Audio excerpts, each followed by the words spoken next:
My husband Gustav is going to get our house when his father passes away.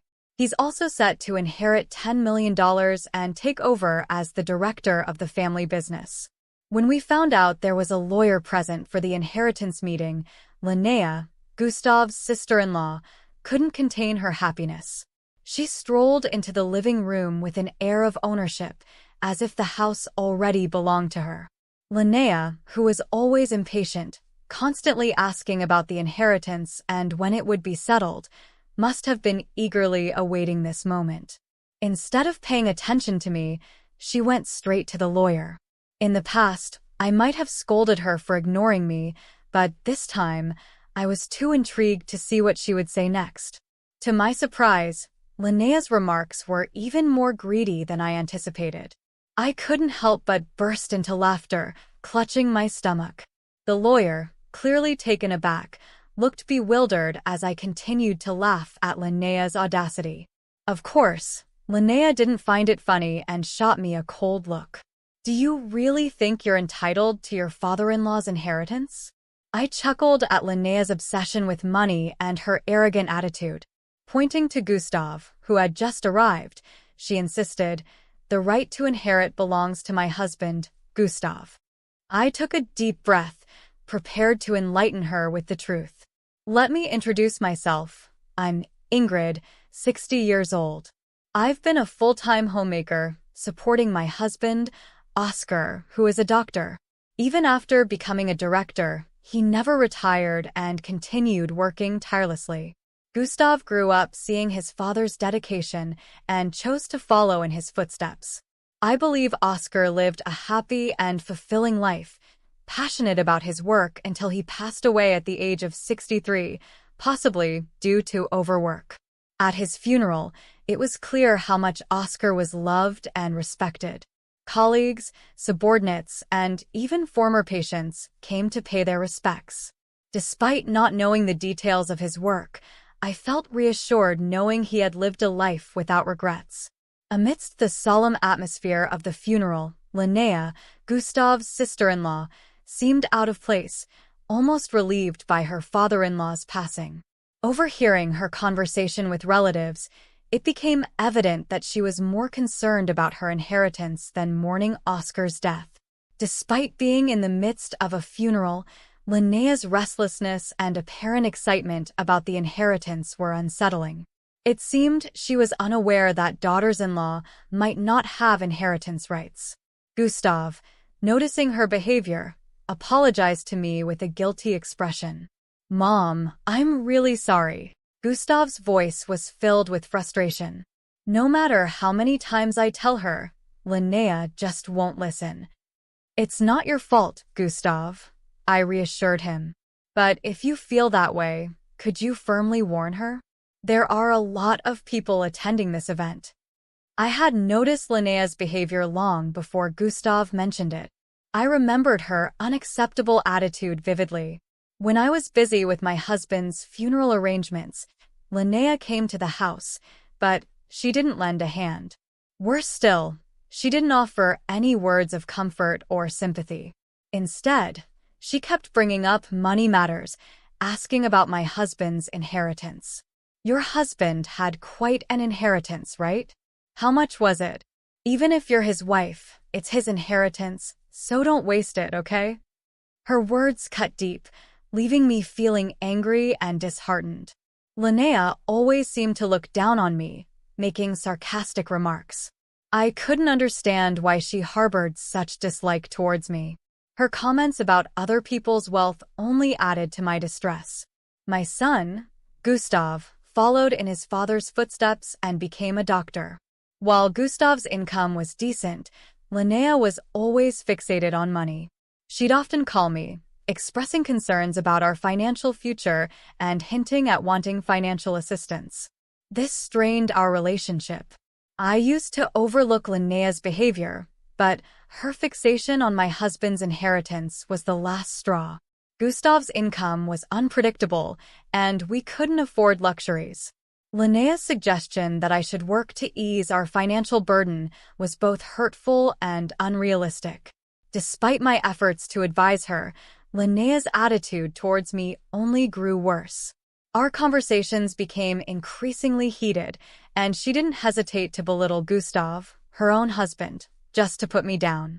In Linnea's eyes, I was her mother-in-law, but we were also family. I couldn't bear to see her treat family members with such disrespect. I tried to remind her that my comfortable life was thanks to my husband's hard work and that she should support her husband in the same way. But Linnea brushed off my words, focusing only on her desires. She seemed oblivious to anyone else's feelings. Her self-centered behavior extended to the inheritance proceedings, where she continued to act poorly, despite the solemn occasion.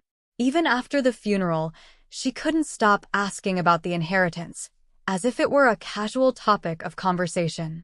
I tried to explain to her that these things take time, but she either didn't understand or didn't care. Linnea's relentless pressure only added to my stress during an already difficult time. Every time Linnea sees me, it's as if she forgets everything I've told her. I've reminded her countless times that she has no claim to the inheritance, but it seems like the message just doesn't sink in. Whether she genuinely believes that Gustav's money will become hers, or if she's plotting some other scheme, she's convinced she's going to inherit a fortune. After having discussions with Gustav, or rather, manipulating conversations to her advantage, she likely intends to secure a portion of the inheritance. If it were solely a family matter involving Gustav, I might not have intervened. However, Linnea crossed a line when she attempted to take valuable items from our home. "Linnea, what are you doing? That's my necklace."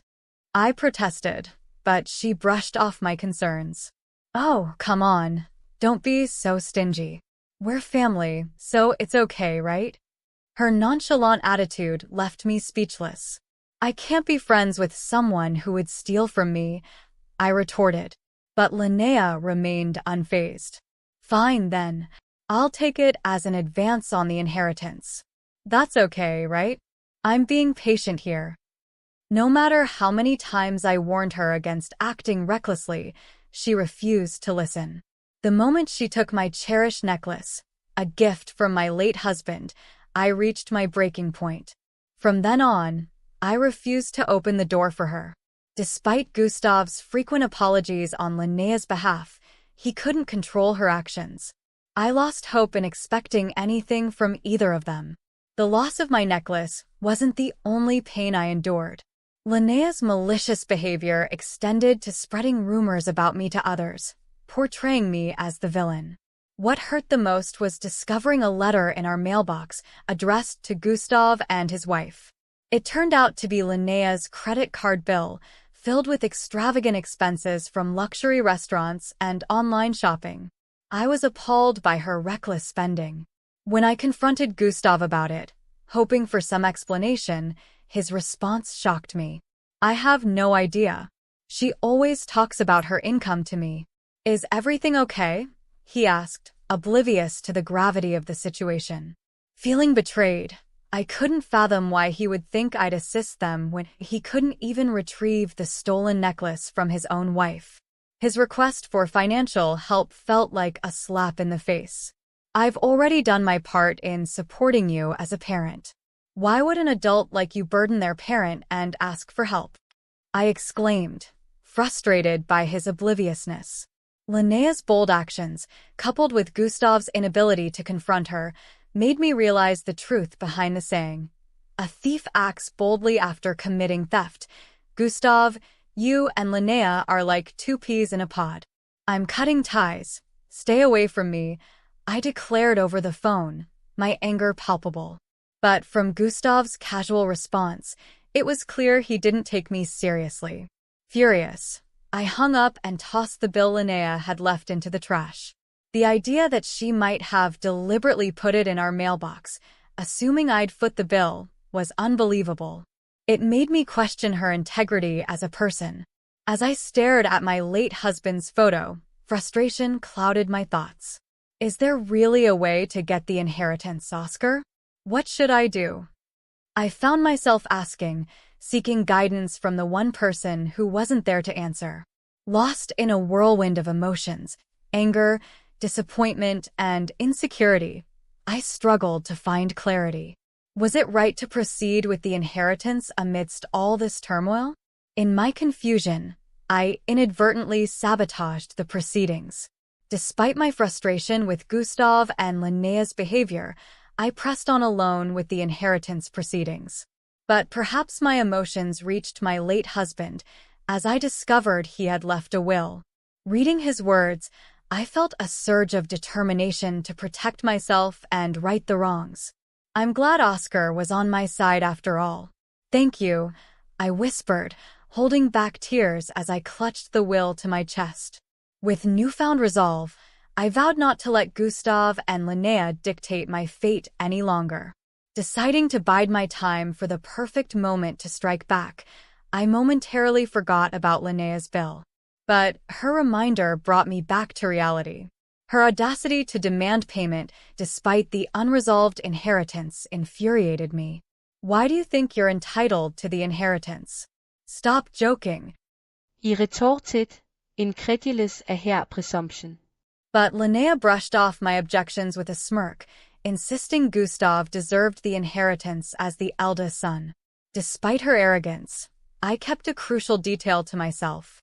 It was their problem if they failed to realize it on their own. I waited patiently, watching for the perfect opportunity to reveal the truth. Finally, that moment arrived. With the lawyer's assistance, I executed my plan, ensuring justice prevailed in the end. I decided to reach out to Gustav once the legal procedures were complete. It was a routine step, but as expected, Linnea showed up at my doorstep with a triumphant smile. I purposely left the door unlocked, and as she barged in, I struggled to contain my amusement. I've been waiting for this moment for so long. Linnea, what brings you here? Is this gentleman the lawyer? I teased, gesturing to the lawyer seated before me. But Linnea ignored me completely, heading straight for the lawyer without a word. Normally, I would have scolded her for such rude behavior, but this time, I held back and watched. As she turned her back on me and approached the lawyer, I couldn't help but feel a sense of anticipation. What would she say next? Finally, we'll inherit this house, $10 million, and the director's position because Gustav is the eldest son, Linnea declared confidently. Her greediness surpassed even my expectations, and I couldn't help but burst into laughter.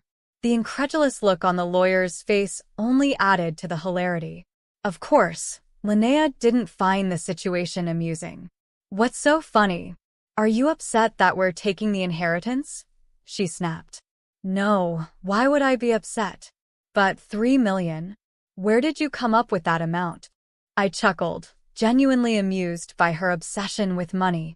But it seemed Linnea wasn't amused by the idea of me inheriting either. How many times do I have to tell you? Since you don't have much longer to live, don't do anything reckless, she retorted sharply, wearing the necklace she had stolen from me.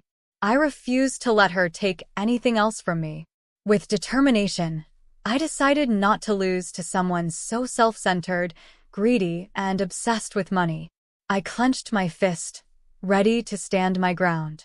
As Linnea pointed to Gustav, claiming the inheritance belonged to him, I took a deep breath, ready to reveal the truth. There shouldn't be any inheritance for you two to claim, Gustav. Isn't that right? I stated firmly.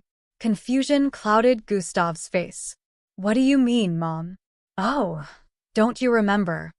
I challenged him. But Linnea's reaction was even more surprising. What are you talking about? Wasn't that resolved a long time ago? She interjected. I couldn't believe her audacity. Wait a minute, what do you mean resolved? I questioned, taken aback by her apparent ignorance. It seemed they had forgotten or conveniently ignored the truth. So, I decided to lay it all out for them. Gustav had been married to another woman before Linnea, with whom he had a child. Despite this, he had an affair with Linnea and eventually married her, hiding the truth until it came to light. When Gustav came to me, begging for help because he couldn't afford the alimony and child support payments on his own. I was stunned. Gustav, what were you thinking? I never imagined you would stoop this low. I scolded him. But he insisted he had no other choice if he wanted to marry Linnea. What are you saying? You're the one who committed the wrongdoing.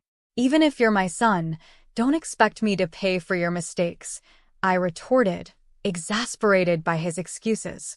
I urged him to take responsibility and sort out the mess he had created. Why can't you help me even a bit? As a doctor, you're constantly working and must have some money to spare, right? Gustav audaciously remarked, provoking my husband's anger to its peak. In a moment of frustration, my husband decided to prioritize his grandchild's well-being over his feelings as a parent. Fine, I'll pay on your behalf. There's no need for my grandchild to suffer because of a terrible father like you, my husband declared sternly, leaving Gustav stunned by his decision. And to make his point clear, he vowed not to support Gustav in any way from that moment on and denied him any inheritance. Gustav probably thought my husband's words were just a passing outburst, but my husband was resolute in his decision. He believed that someone who abandoned their family didn't deserve to be celebrated or supported, so he didn't attend Gustav's wedding nor offered any assistance. Let it go. In the future, you'll rely on us for care, right? We're family, so try to compromise a bit, Gustav pleaded, but my husband remained firm. Knowing that Gustav had previously mentioned the need for future care and support, my husband made sure it was explicitly stated in his will that everything should go to me and our grandchild, with nothing for Gustav and his wife. During the funeral proceedings, the lawyer revealed the contents of the will, shocking Gustav and his wife. I couldn't resist adding insult to injury when I addressed Linnea, who had previously taken items from our house claiming it was an advance on the inheritance. Oh, by the way, Linnea, since you understood the contents of the will, you have no rights.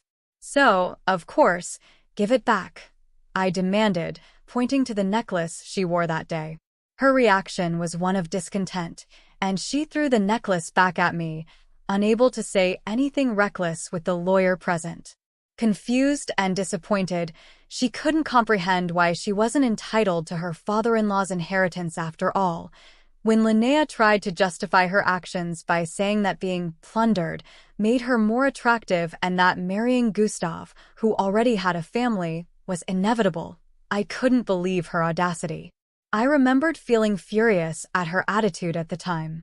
I used to think Gustav was deceived by such a terrible woman, but now I realize they are a perfectly matched couple. Linnea was desperate for the inheritance, whether it was the hospital or the house. In the end, she clung to the lawyer, asking, "Then what can I get?" But the lawyer, who my husband had contracted, remained calm and repeatedly explained the contents of the will, stating that they had no inheritance rights.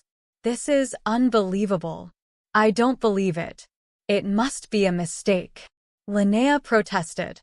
But no matter how much she fussed, nothing would change. The lawyer's calm demeanor seemed to aggravate her even more.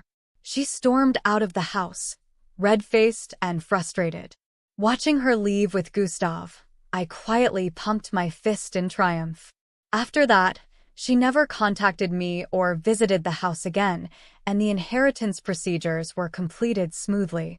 I was worried they might confront Gustav's ex-wife, who had a grandchild, but Gustav, who didn't even pay child support, didn't know her contact details, so there seemed to be no issues. And Gustav and Linnea, who didn't get any inheritance, seemed to be having a big quarrel. She told Gustav, "I married you thinking I would get a big inheritance from your father, and they're apparently on the brink of divorce," I heard through the grapevine. There's a saying, "End of money, end of love," which fits them perfectly. I only received one contact from Gustav, saying, "Give me the money or house you inherited," but I naturally ignored it. "Don't talk nonsense while you're awake," I exclaimed and hung up the phone. I sighed, wondering where I went wrong in raising my son. But there was also good news. A letter arrived from Gustav's ex-wife, stating that the inheritance procedures were completed. Along with an update, there was a photo of my cute grandchild and words of gratitude. "Thank you for being such wonderful grandparents," the letter said. "They're living very happily now. The grandchild my husband had been concerned about until the end is growing up healthy and living happily with her new father." There was also a lovely family photo in the letter. Although I felt guilt as a parent, my mood brightened and my heart warmed. I was very happy and immediately read the letter in front of my husband's altar to report to him. Despite being continuously disappointed by Gustav's actions and words, reporting about the grandchild always brought a smile to my face, and I felt happy and satisfied.